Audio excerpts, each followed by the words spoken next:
Alright, this is how I think they did the casting for this movie. Mirror, mirror, on the wall, who's the palest of them all?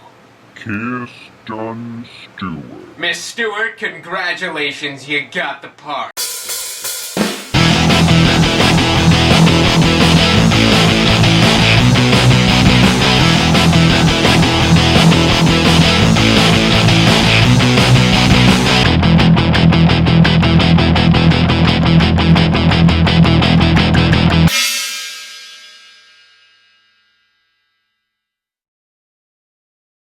Alright, so let's make this quick. Now, I really did not expect Snow White and the Huntsman to be a big movie, or really just anything that I was gonna enjoy, and Mirror Mirror had already came out, and that was terrible, so, you know, wasn't expecting much, and I actually had a really great time during this movie. It's dark, it's twisted, but it's a lot of fun. Like, a lot of classic stories and fairy tales nowadays are being updated to be much darker and much more brooding and highlighting. See, that's what happened there. Brooding and highlighting and brulighting. Highlighting on some of the different themes that are maybe more obscure in the stories. Like, there are some strong feminist type vibes here with a very strong female character with Revna, who's played very, very well by Charlize Theron. Definitely one of the best aspects of the movie.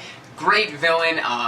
Chris Hemsworth is definitely one of the highlights of this movie, because he's always awesome in pretty much everything he is in, and, you know, yet again, playing a very capable action hero, tends to go beyond that. And Kirsten Stewart's alright. If you're not a fan of her, it's not gonna make you like her anymore. I mean, I think she's fine pretty much outside of Twilight, but still, here, she's okay. She's not bad. She's pretty good.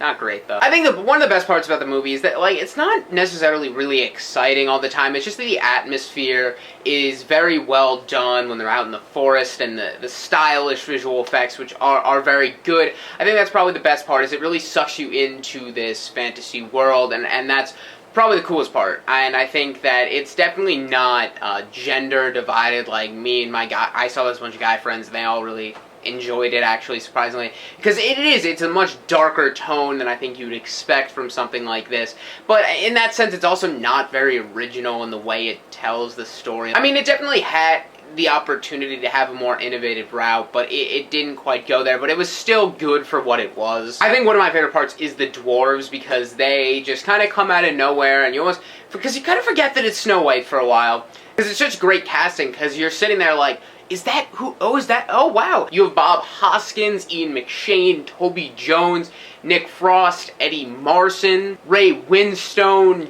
John Harris. I'm probably forgetting some, but yeah, such a fantastic part of the movie. Very, very cool. And it really, like, it's just an enjoyable movie. Definitely much more than I expected, especially with reviews not being too hot. And it's actually, you know, there's not been very many movies this summer that I really disliked. So I'm happy about that. And this is another one where I don't really love it, but it's still really good time. It's worth going out and seeing. I'm going to give it a 7.5 out of 10. See you guys this week for reviews of Madagascar 3 and my much, much anticipated Prometheus. Okay, so, you know, in the story of Snow White, you know, she gets kissed, and, you know, she comes back to life. I really wanted Chris Hemsworth to be like, oh my god, zombie! Axe to the face.